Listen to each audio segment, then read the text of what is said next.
Praise the lord. సామెతలు 18వ అధ్యాయం 1-7 వేరుండ గోరువాడు స్వేచ్ఛానుసారముగా నడుచువాడు అట్టివాడు లెస్సైన జ్ఞానమునకు విరోధి. బుద్ధిహీనుడు వివేచనయందు సంతోషింపక తన అభిప్రాయములను బయలుపరచుటయందు సంతోషించును.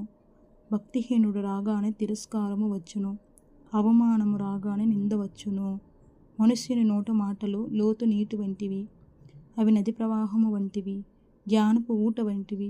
తీర్పు తీర్చుటలో భక్తిహీనుల ఎడల పక్షపాతము చూపుటయు, నీతిమంతులకు న్యాయము తప్పించుటయు క్రమము కాదు.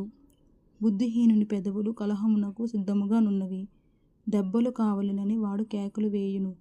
బుద్ధిహీనుని నోరు వానికి నాశనము తెచ్చెను, వాని పెదవులు వాని ప్రాణమునకు ఉరి తెచ్చెను. ఆమేన్. Praise the lord. సామెతలు 18వ అధ్యాయం 1-7 వేరుండ గోరువాడు స్వేచ్ఛానుసారముగా నడుచువాడు అట్టివాడు లెస్సైన జ్ఞానమునకు విరోధి. బుద్ధిహీనుడు వివేచనయందు సంతోషింపక తన అభిప్రాయములను బయలుపరచుటయందు సంతోషించును.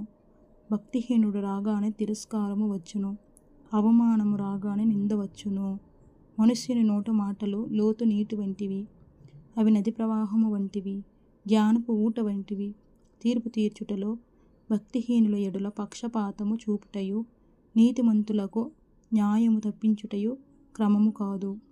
బుద్ధిహీనుని పెదవులు కలహమునకు సిద్ధముగా నున్నవి, దెబ్బలు కావలెనని వాడు కేకలు వేయును.